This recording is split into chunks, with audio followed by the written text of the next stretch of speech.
नमस्कार, मी स्मिताज कॅफेमध्ये तुमच्या सगळ्यांचं स्वागत करते। आज आपण पाहणार आहोत मालवणी मसाला। तर आज आपण मालवणी मसाला बनवणार आहोत। ते माझ्या मैत्रिणीचा मसाला आहे, तो मी तिला बनवून देणार आहे। तर त्यासाठी मी हा व्हिडिओ पण काढला आणि तुमच्याबरोबर शेअर केला आहे। तर 5 किलो मिरच्यांचा हा मसाला बनवला जाणार आहे, पण हा तिखटाला कमी असणार आहे। तर तुम्हाला सगळे साहित्याची लिस्ट मी डिस्क्रिप्शन बॉक्समध्ये आणि व्हिडिओवरती पण आलेली आहे। त्यासाठी बघा 1 किलो मी लवंगी मिरची घेतलेली आहे, 1 किलो मी पांडी मिरची घेतलेली आहे, परत 1 किलो मी बेडगी मिरची घेतलेली आहे, 1 किलो मी रेशमपट्टी म्हणून घेतलेली आहे आणि तरी छान येते कालवणाला।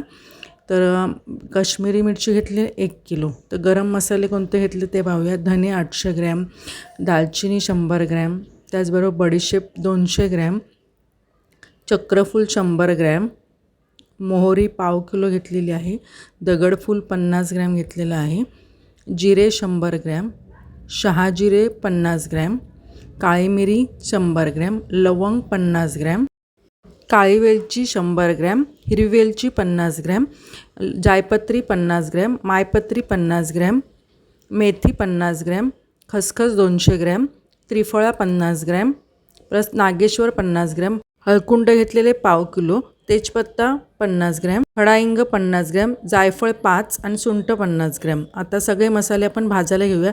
त्यासाठी प्रथम आपण काय करायचं, कढई जाडबुडाची घ्यायची, कढई कडक अशी गरम करून घ्यायची आणि त्यानंतर गॅसची फ्लेम मंद करायची। आता धने भाजायचे। तर धने भाजताना मी जास्त घेतले, 800 ग्रॅम धने घेतले, त्यासाठी मी 2 वेळा बॅचमध्ये भाजणार आहे। भाजताना अगदी मंद गॅसवर भाजायचे, गॅसची फ्लेम कुठेही वाढवायची नाही, गॅसची फ्लेम कमीच ठेवायची आणि सतत हलवत, धन्याचा बघा वास येतो भाजल्यानंतर तिथपर्यंत भाजायचं, कलर चेंज करायचा नाही कुठल्याही मसाल्यांचा, नाहीतर हे मसाले जास्त भाजलेत ना त्याचा स्वाद असतो तो निघून जातो। आता हे बघा धने आपले भाजून झालेले आहेत। आता हे काढून घेऊया आणि दुसरी बॅच पण अशाच प्रमाणे आपण भाजून घेणार आहोत। तर सगळे खडे मसाले मी तेल न टाकता भाजणार आहे, कारण की हा 2 वर्ष टिकेल मसाला, त्यासाठी तेलाचा वापर मी मसाले भाजताना कोणताही करणार नाही। फक्त मी काही मसाले भाजणार आहे ते मी तुम्हाला सांगतेच पुढे। त्यानंतर बडीशेप घेतलेली आहे, ती पण भाजून घेऊया। बडीशेपचा पण मस्त असा वास आला ना की बंद करायचे, कोणतेही मसाले खमंगपर्यंत भाजून घ्यायचे नाही आहेत। तर बडीशेप पण झालेली आहे, ती पण आता काढून घेऊया। बडीशेप झाल्यानंतर आपण आता मोहरी भाजणार आहोत। तर मोहरी भाजल्यानंतर ती सफेद होते बघा, त्याप्रमाणे भाजून घ्यायची। काही मसाला 2 मिनटं, काही मसाल्यांना 5 मिनटं अशा प्रकारे लागतात, पण गॅसची फ्लेम कुठेही वाढवू नका, सतत हलवत हे मसाले भाजून घ्या।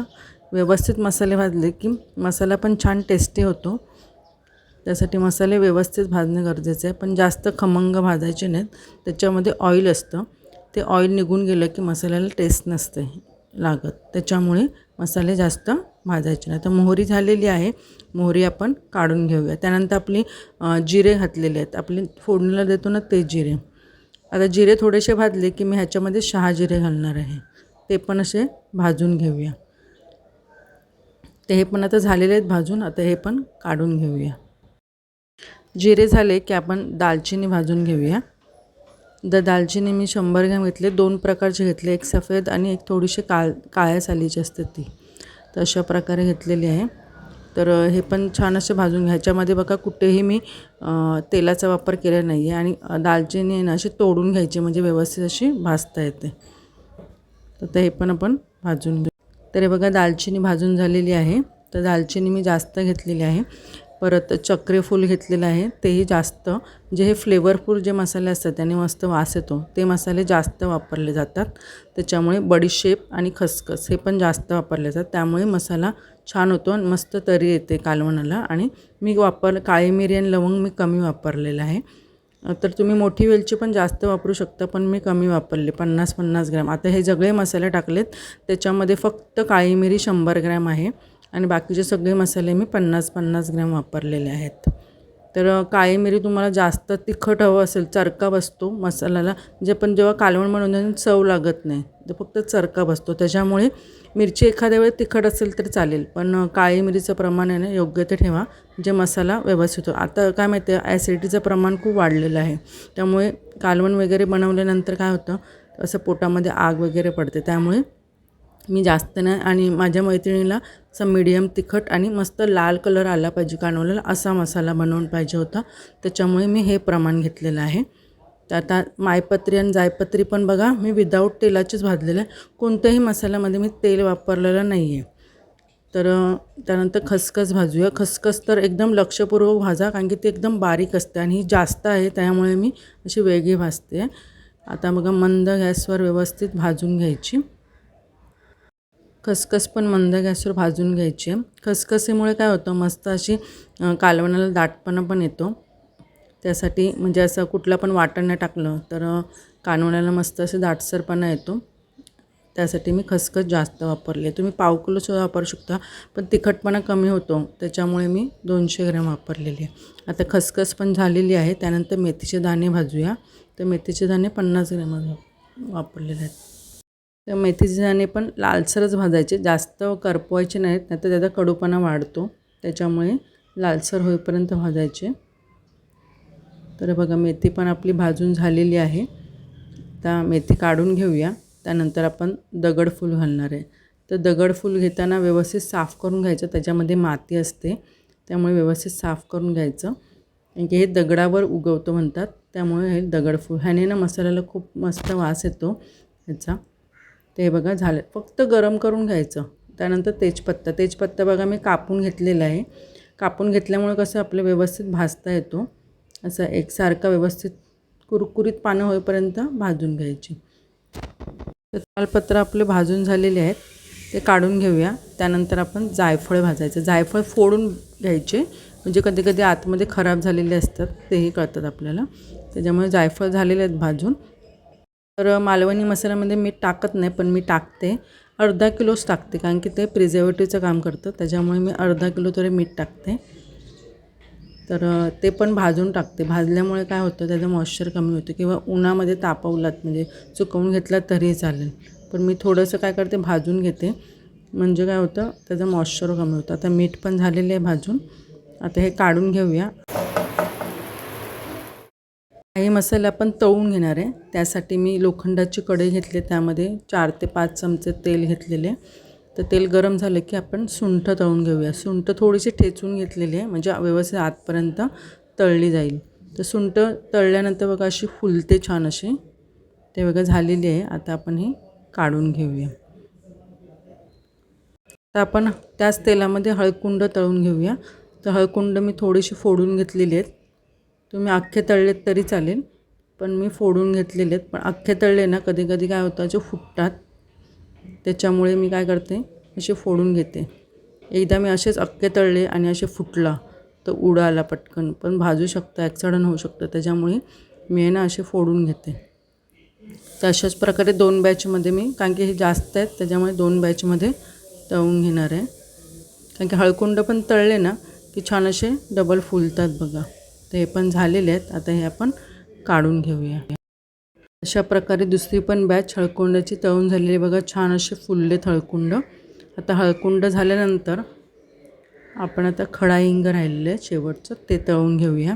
हे सगळे मसाले भाजायला वेळ जातो, पण खूप पेशन्स लागतात. वर्षभर मसाला टिकण्यासाठी थोडंसं पेशन्स ठेवायचे आणि मन प्रसन्न ठेवून हे मसाले बनवले की मसाल्याला पण छान चव येते आणि जेवणाला पण छान चव येते. तर आपण हे खडा हिंग तळून झाल्यानंतर बघा सफेद दिसतं, आणि काळं खडा हिंग घ्यायचं, म्हणजे छान असं फ्लेवरफुल असतं ते मस्त. ते सगळे मी गरम मसाले आणि मिरच्या वगैरे सगळं मी पनवेलच्या मिरची मार्केटमधून आले. तर ताईंनी मला खूप चांगल्या मिरच्या मसाले चांगले क्वालिटीचे दिलेले. थोडेसे महाग पडले पण चांगल्या क्वालिटीचे दिलेले. आणि त्या ताईंनी त्यांचा नंबरसुद्धा तुम्हाला देते. सगळे मसाले बघा मी काढून घेतलेत. आता पुन्हा हे 1 दिवस आहे ना, पुन्हा मी उन्हामध्ये तापवणार ते व्यवस्थित, आणि त्यानंतर डंकावर देणार. आता चला आता मिरची भाजायला घेऊया. मिरची भाजायला बघा मी तळलेलं तेल आहे ना तेच घेतले. तर मिरची खूप आहे, त्याच्यामुळे मी तोपामध्येच भाजणार आहे. तेल घालायचं. तेल घातल्यामुळे काय होतं, ठसका लागत नाही. आणि मी थोडंसं खडे मीठ जे घेतलेलं आहे ते सुद्धा वापरते, त्याच्यामुळे पण ठसका लागत नाही. ही माझी आजीची ट्रिक आहे, त्याच्यामुळे मी नेहमी मिरच्या भाजताना थोडंसं मीठ घालते. ट्राय करून बघा, म्हणजे ठसका लागत नाही. आणि तोंडाला रुमाल किंवा मास्क वापरा, कारण की मिरची भाजताना खूप ठसका लागला. तर हे बघा असं चमच्याने करते किंवा मी ना टोप हलवूनसुद्धा करते अशी. तर तुम्हाला दाखवते. मिरची बघा छान अशी कुरकुरीत झालेली आहे. हे बघा मोडते आहे. मस्त मिरची आहे ना सुकवलेली आहे, त्यामुळे जास्त भाजायची नाही आहे. हे बघा असं टोप हलवायचा म्हणजे व्यवस्थित मिरची एकसारखी भाजली जाते. तर अशा प्रकारे मी सगळी मिरची भाजून घेते. जर सगळी मिरची भाजताना दाखवली तर आहे ना खूप व्हिडिओ मोठा होईल, त्याच्यामुळे ही मिरची झालेली आहे भाजून. आता ही मी काढून घेते आहे. असं केलं ना की एकसारखं तुम्ही चमच्याने सुद्धा असं करू शकता. आपण मिरची सगळी वाळत टाकल्यानंतर ते खाली असे बी उठतात बघा मिरची तोडल्यानंतर. तर ते बी पण आहे ना थोड्याशा 1 चमचा तेलामध्ये भाजून घ्यायचे. ह्या बीमध्ये पण चव असते, कारण की तिखटपणा या सगळ्या बीमध्येच असतो, त्याच्यामुळे हे टाकून द्यायचं नाही. हे पण भाजून घेऊया. हे मिरचीचे बी आहे ना व्यवस्थित साफ करायचे, कारण की ह्याच्यामध्ये ना खडे वगैरे असतात. आपण वाळत टाकताना ना मी टेरेसवर टाकलेलं वाळत, त्याच्यामुळे काय होतं कधी कधी हवेने आणि माती वगैरे येतेच त्याच्यामध्ये. व्यवस्थित चाळायचे. थोडे थोडे मिरचीचे तुकडे असतात ते सुद्धा घ्यायचे, त्यामध्ये व्यवस्थित चाळून म्हणजे छान भाजायचे. ह्यानेमध्ये तिखटपणा असतो. आता हे सगळे मिरच्या मी भाजलेल्या एका मी छान मोठ्या कॉटनच्या बेडशीटवर टाकलेल्या आहेत. हे बघा, किंवा कॉटनच्या कपड्यावर टाका, कारण की ओलसर झालेल्या म्हणजे घाम येतो ना त्याच्यामुळे टाकायच्या, म्हणजे पुन्हा ते नरम नाही पडणार आहेत. पुन्हा एकदा मी 1-2 तास ठेवणार आहे उन्हामध्ये. तर उन्हामध्ये ठेवलेल्या ते बघा छान अशा कुरकुरीत झाल्या. तर हे बघा आता मी डंकावर घेऊन जाणार आहे. त्यासाठी बघा मी हे डब्यामध्ये घेतले. खसखस मी ह्याच्यामध्येच टाकणार आहे किंवा मी डब्यात घेणार आहे, आणि मीठ मी पिशवीमध्ये घेणार आहे. तर आता हे सगळे मसाले घेऊन मी चालले आहे डंकावरती. तर आता डंकावरती कसं कुठले तोही व्हिडिओ तुम्हाला टाकणार आहे. मला काढायला मिळाला त्यामुळे काढते. गेल्या वेळेला काय होतं खूप गर्दी होती, त्यावेळेला गर्दी नव्हती त्याच्यामुळे मिळालं.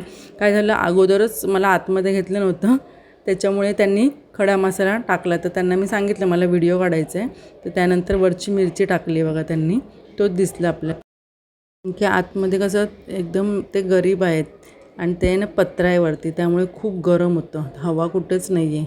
तर त्याच्यामुळे ना आतमध्ये मी स्वतः एकटीच आलेली, अजून 2 मेंबर होते मागे. ते बघा सगळे खडे मसाले आतमध्ये टाकलेत अगोदर, त्यानंतर वरती अशा मिरच्या टाकल्यात. पहिले हे सगळं कुटून घेतात आणि त्याच्यानंतर हे चाळून देखील घेतात. पूर्ण मला 2 तास लागले ही मसाला कुटून आणेपर्यंत. तर तुम्हाला मी दाखवते. ते बघा मसाला असा बारीक होतो ह्याच्यामध्ये. असंच कुटत ठेवतात थोडा वेळ, ते अर्धा-1 तास तरी असंच ठेवतात. ते मध्ये मध्ये आहे ना हे करतात. आता कुटून झाल्यानंतर हे बघा असं ह्याने करतात, आणि त्यानंतर हा मसाला चाळणीमध्ये काढला जातो आणि चाळून घेतला जातो. म्हणजे आपला मसाला कसा केलेला आहे तो आपल्याला बघायला मिळतो. गर्दी नसेल तर, नाही तर खूप गर्दी असेल ना तर आतमध्ये घेतच नाहीत ते लोक. आणि ह्या आतमध्ये आहे, उलव्याला आम्ही राहतो. ते तिकडचा डंका आहे, त्यांचा पण नंबर मी तुम्हाला देते, ते मसाला पण करून देतात. तर अशा प्रकारे हे बघा हा मसाला सगळा चाळला जातो.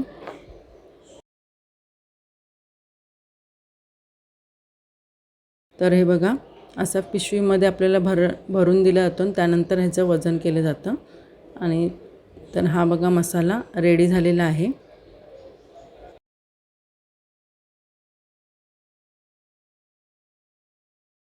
तर हा बघा मसाला झालेला आहे आपला. तर मी घरी घेऊन आलेली आहे. आता एका मोठ्या परातीमध्ये मी काढून घेणार आहे, तो थंड करणार आहे, कारण की हा मला लांब पाठवायचा आहे मसाला.